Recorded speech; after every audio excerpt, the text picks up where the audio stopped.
아멘. 좋으신 주님을 찬양합니다. 우리 좌우 앞에 있는 분들과 인사를 나눕니다. 반갑습니다. 환영합니다. 축복합니다. 날씨가 많이 푸근해지고 있습니다. 아무리 겨울이 깊다 해도 봄이 오는 길목은 막을 수 없다는 참 이 계절적인 사실들이 우리 가운데 느껴지고 있습니다. 봄날이 오고 있습니다. 좋은 날이 오고 있습니다. 더욱 힘내어서 새벽을 깨우고 새벽 만나를 마음껏 들고 먹고 나누는 우리 성도님들 다 되시기를 축복합니다. 오늘부터 사사기 말씀을 나누게 됩니다. 오늘 사사기 1장 26절까지 읽었는데 내일까지 1장을 나눕니다. 1장은 그 각 지파가 나누어진 땅을 차지하러 올라가는 그런 내용들입니다. 그래서 유다 지파부터 시작해서 오늘 베냐민 지파하고 요셉 지파까지 이제 소개가 되고 있죠. 어떻게 올라갔는지.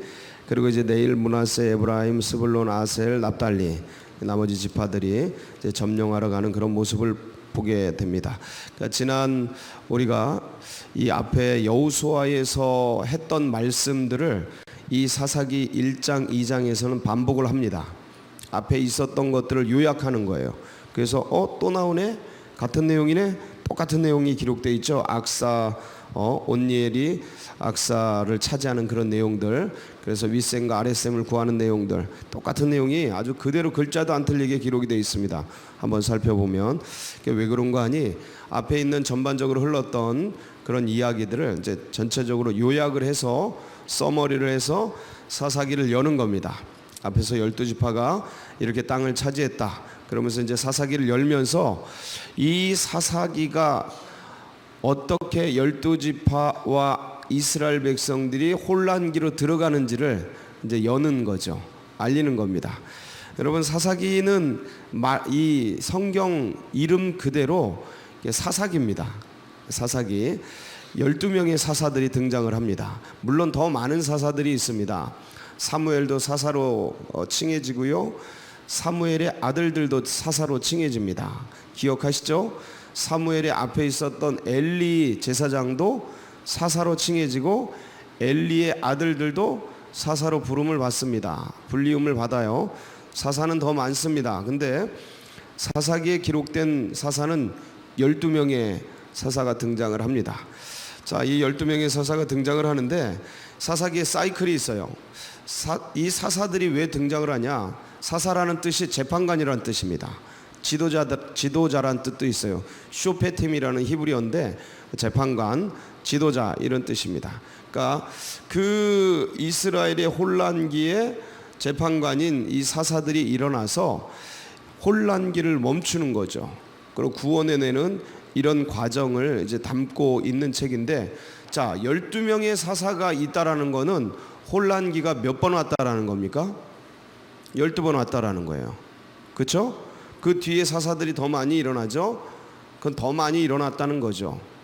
단순하게 얘기하면, 그러니까 왜냐하면 어려울 때마다, 사람들이 힘들 때마다 하나님께서 사사를 보내시거든요. 그러니까 이론적으로는 12번의 혼란기가 있다라는 거죠. 근데 이 사사기에는 우리가 보는 1장부터 21장으로 이루어진 이 사사기에는 6번의 혼란기가 등장을 합니다. 6번.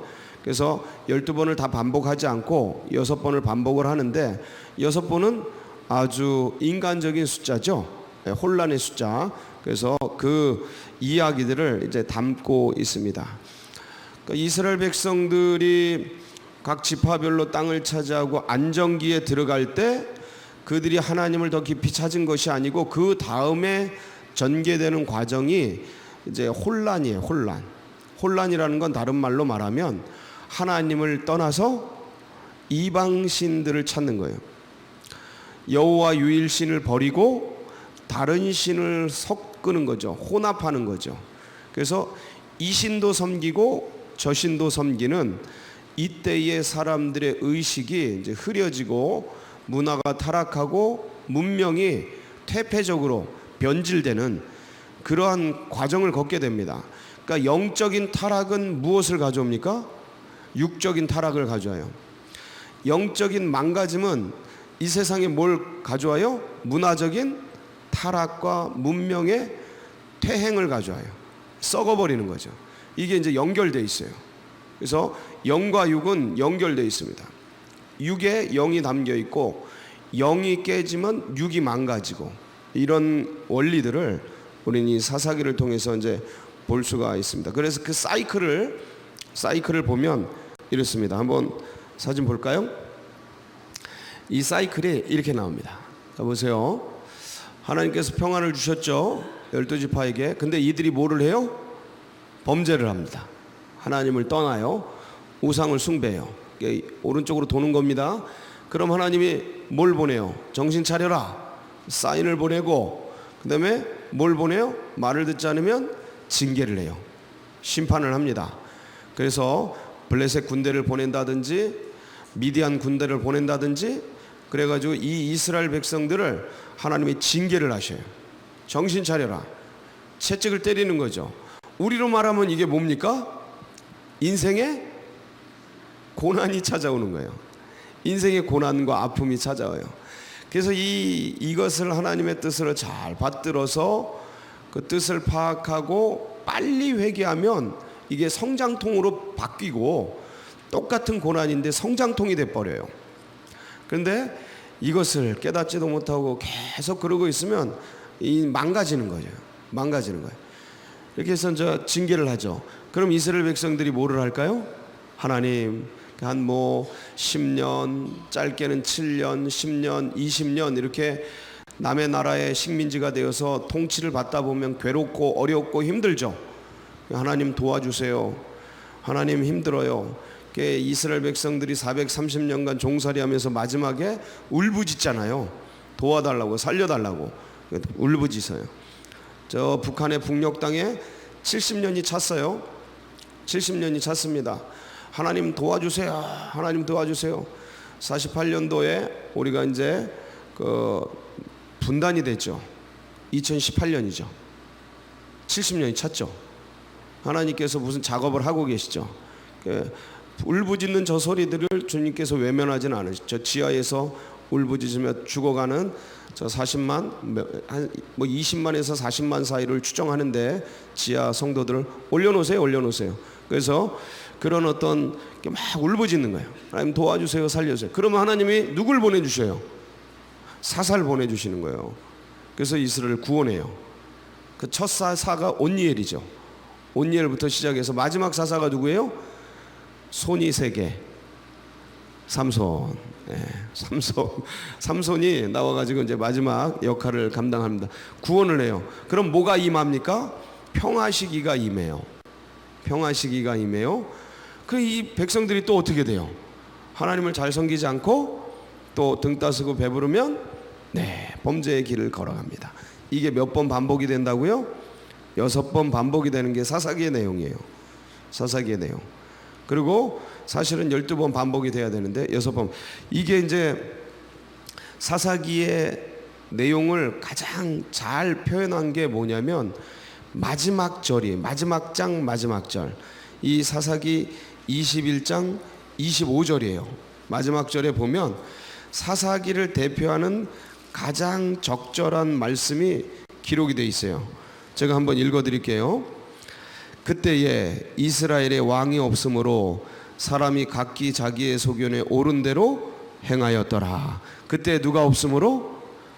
이스라엘의 왕이 없으므로. 왕이 있었어요, 없었어요? 있었어요. 왕이 있었어요. 왕이 누구셔요? 이스라엘의 왕이 하나님이시죠. 그걸 인정을 안 해요.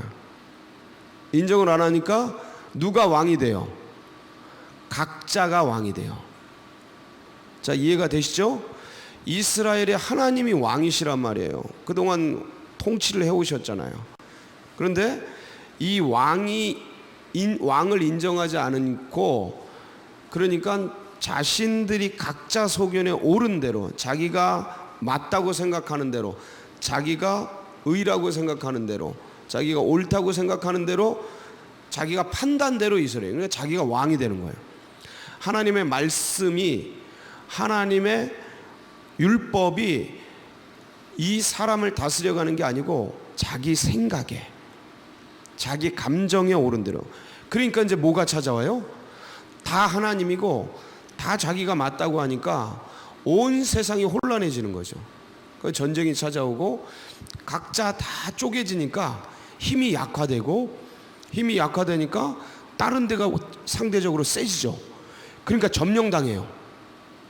여러분, 이거는요 단순한 원리 같은데 지금도 똑같은 그런 원리입니다. 나라가 분열되면요 저 정부가 쪼개져요. 더 쪼개져요. 10개로 쪼개져요. 그럼 나라가 어떻게 돼요? 국력이 약해지죠.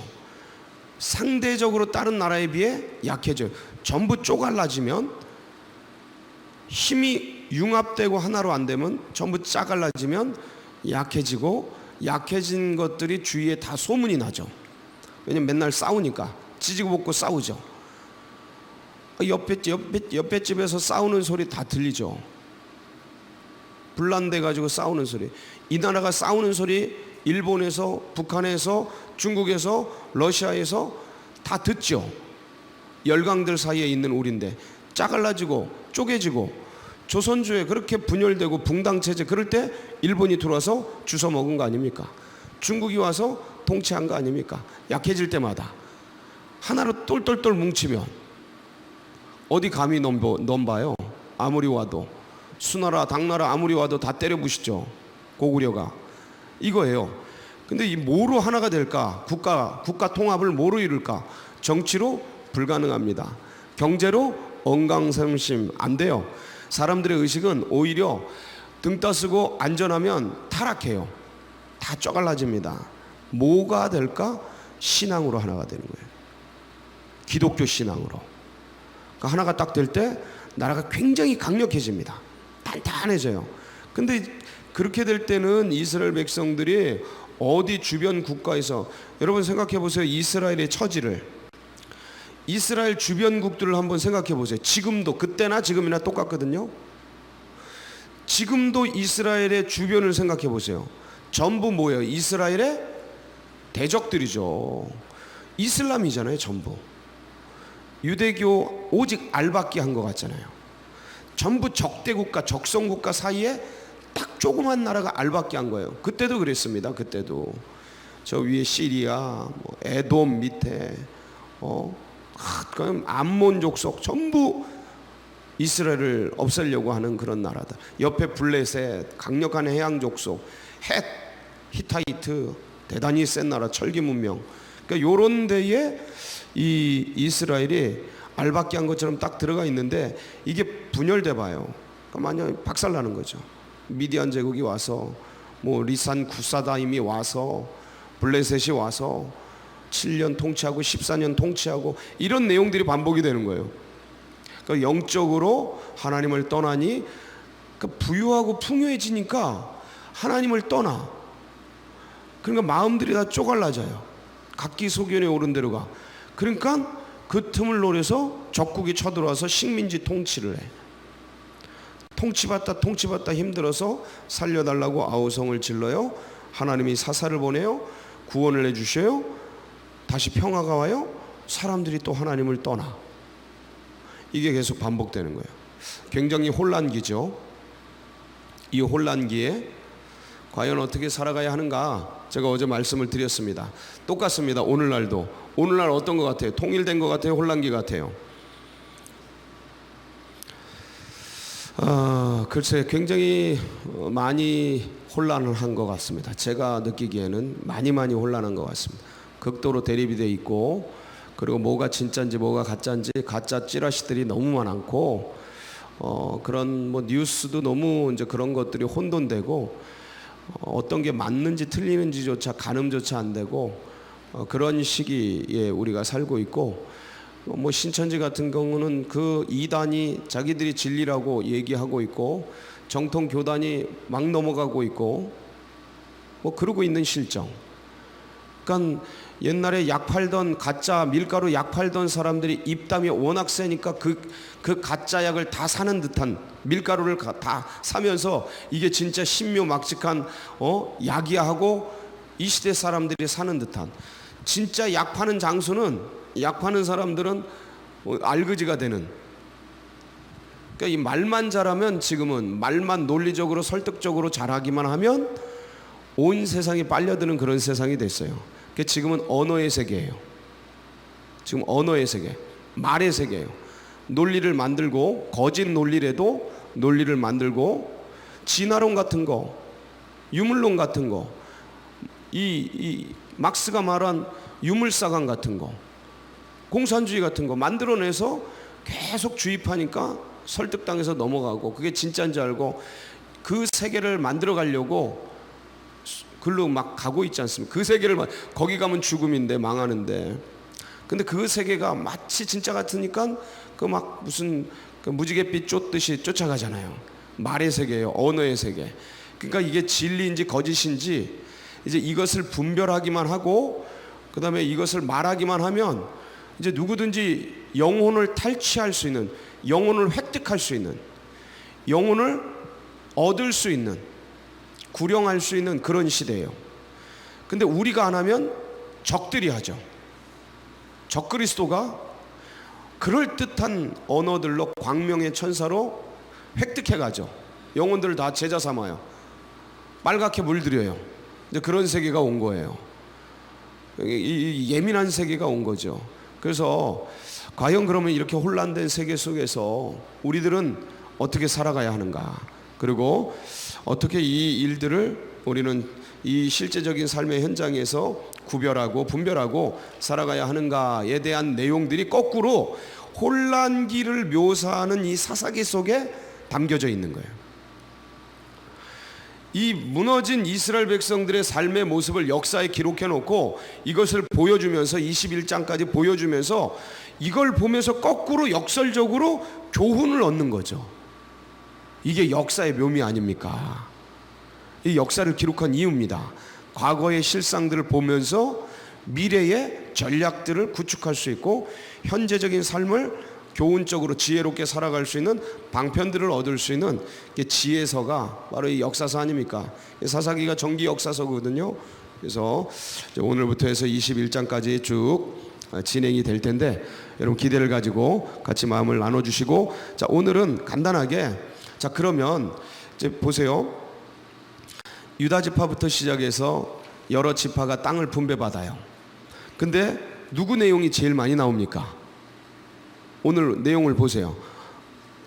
20절까지 누구 내용이에요? 유다 지파 내용이에요. 나머지 지파들은 전부 뭐 두세 줄밖에 없어요. 두세 절 한번 보세요. 두세 절밖에 없어요. 내용이 없어요. 전부 유다 내용이죠. 그렇죠? 유다 내용이 이렇게 많아요. 이게 뭘까? 이 혼란기에 어떻게 된 걸까? 여호수아가 죽고 나서 누가 먼저 저 땅을 찾으러 갈까요? 하고 물었더니 하나님께서 뭐라 그래요? 2절 다 같이 한번 읽어봅니다. 시작. 여호와께서 이르시되 유다가 올라갈지니라. 보라 내가 이 땅을 그의 손에 넘겨주었노니 하시니라. 주었노라 하시니라. 자 보세요. 여호와께 물었어요. 그랬더니 누가 먼저 올라가래요? 유다. 이때 혈연적으로 그리고 정통성적으로 누가 리더였냐면 요셉 지파가 리더였습니다. 요셉 몇 절에 나와요? 22절. 요셉 가문 22절에 나오죠. 근데 몇 절 안 나오죠. 이 요셉 가문이 리더였어요.